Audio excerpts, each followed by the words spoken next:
প্রিয় ভিউয়ার্স, আজকে আসছিলাম হচ্ছে মাড়িয়াতে। তো মাড়িয়ায় অবশ্য ভাই একটু এদিকে তাকান। আপনার নাম কি জানি ভাই? আমার নাম জয়নাল, আব্দুল জয়নাল। জয়নাল ভাই না? হ্যাঁ, জয়নালপুর আমার। এটা তো জামাল সিডের আমাদের। হ্যাঁ, জামাল সেটের। এটা জামাল সিডের 786। 786 লাগাইনি। তো আপনি টুপি ছেড়ে দিছেন? হয়। মোটামুটি এই মাঠের তো গেল বছরের যে ব্যারাম, এবারও কিছু কিছু ক্ষেত্রে তাই দেখা যাচ্ছে। মানে মোটামুটি আপনার আছে আর কি। হ্যাঁ, এখন এই যে মোটামুটি দেখা যাচ্ছে পরাডেই 3টি আছে। প্রায় আমি তো দেখতেছি এখানেও 3টা আছে। হ্যাঁ, এটাও 3টা। হ্যাঁ, এটাও 3টা ভাই। তারপরেও মনে করেন না, এটা পুরা সাইডে দেখতেছি 3টা করে আছে ভাই। হ্যাঁ, 3টা করি বাবা, পরাডেই 3টি করে আছে। এই যে গাছটা খালি 2টি আছে, দেখেন একটা মারা গেছে। এইটাতে হ্যাঁ জানাল ভাই, না যে এটা আবার ঠিক আছে, 2-1টা ওটা থাকবে। হ্যাঁ, তবে দেখ আল্লাহ ভরসা আর কি, দেখা যাক দাদা। আপনাদের মাঠে আসি। হ্যাঁ, তো আপনার টোটালি টুপি ছাড়ছেন কয় বিঘার এখন? 1.5 বিঘের ছাড়া হয়েছে। টুপি ছাড়ি দিয়েছেন? হ্যাঁ, 1.5 বিঘি।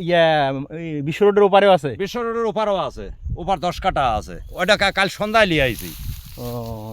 ওটা কালকে সন্ধ্যায় লিয়ে আইছি 10 কাটা। এখন 1 বিঘি মোটামুটি গোড়া বাঁধবো, ঠোকাবো, তারপরে এখন ওটা ছাড়বো। আলহামদুলিল্লাহ, আল্লাহর উপর ভরসা করেন, ইনশাল্লাহ যদি ঠিক হয়ে যাবে ইনশাল্লাহ। দেখা যাক দাদা। তার কারণ আপনার তো আসলে তরমুজের গাছ মরার যে বিষয়টা, এটা কোম্পানি বলেন আর দোকানদার বলেন, এটা আসলে কিছু করার থাকে না। এবার আমি আরেক সিস্টেম তৈরি করছি ভাই। হ্যাঁ, না আপনার এক্সপেরিয়েন্সটা শেয়ার করবো। আপনি আমাকে এটা ইয়া দেন। বিষয়টা হচ্ছে কম ছাড়ছি। হ্যাঁ, এই যে এটাই বলতে চাচ্ছি, সার গাড্ডার মধ্যে সারের পরিমাণ যদি বেশি হয়, আমার কাছে মনে হয় যে বিশেষ করে রাসায়নিক সার যদি বেশি প্রয়োগ হয় আর কি, তাহলে এই গাছ আর কি মানে স্টক করে বেশি। তো বিষয়টা দাঁড়াইছে হলো একই জিনিস। দেখেন আপনারা একটা জিনিস আপনাকে আমি বলি, যেমন অন্যান্য কোম্পানি কিন্তু প্রতিনিধি আমি দেখি না এই অঞ্চলে বীজ বিক্রির পর থেকে চারা বের হওয়ার পর থেকে আমি মাঠে ঘুরি। তো আমার দেখা গেল বছরও দেখেন এই মাড়িয়া থেকে কিন্তু আমাদের 786টার উত্থান, এত পরিমাণ মার্কেট পাইছে। তো গেল বছরও আপনাদের এই মাঠটাতে আসলে প্রতি বছরে তরমুজ যেহেতু করেন আপনারা, হাউস করা আছে। হ্যাঁ হ্যাঁ, এই জমিটা আজ কয়েক বছর আগে কিন্তু এই মাটালের জমিতে হচ্ছে হলো 786। হ্যাঁ হ্যাঁ হ্যাঁ হ্যাঁ, ভুট্টু ভাই। হ্যাঁ, ওইটা প্রথম ছবি দেখেন, যায় দেখেন ওই ভুট্টুর সাথে আমার আছে। হ্যাঁ, আপনার আছে জানাল ভাই, আমি জানি এটা আপনার ছবি আছে। তো বিষয় দাঁড়িয়েছে, আমি আপনাকে বলতেছি যে গেল বছরও দেখেন, এবছরও আমি একটা জিনিস পার্থক্য দেখতেছি।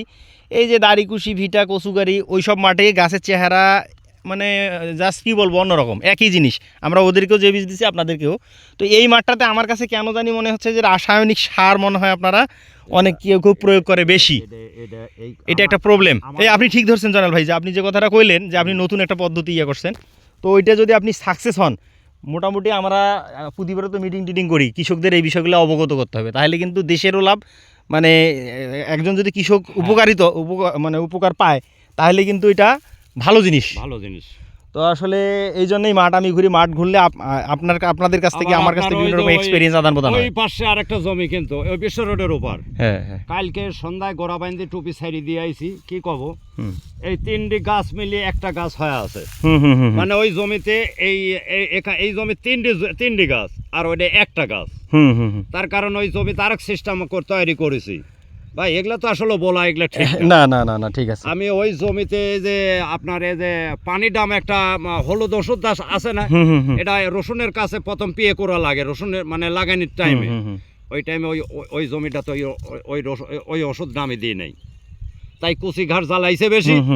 কিন্তু তারপরেও এই দেখেন এই শুধু ডিএপি সার, কিছু ডিএপি আর টিএসপি সার মারা আছে, কিন্তু টিএসপি পটাশ একটাও সেরেনি গো। এই পটাশও সেরেনি, ইউরিয়াও সেরেনি। আমার কথাটা বুঝতে পারছি। আমার কালো করতে হবে পরে। যাই হোক, আমি আপনার এই জমিতে আবারও আসবো, মানে আর 15 দিন মোটামুটি। তো পানি আরেকবার মনে হয় দিলে এটা ছেড়ে দেবে, অবশ্যই ছাড়বে। আগা ছাড়বে। আগার লক্ষণ।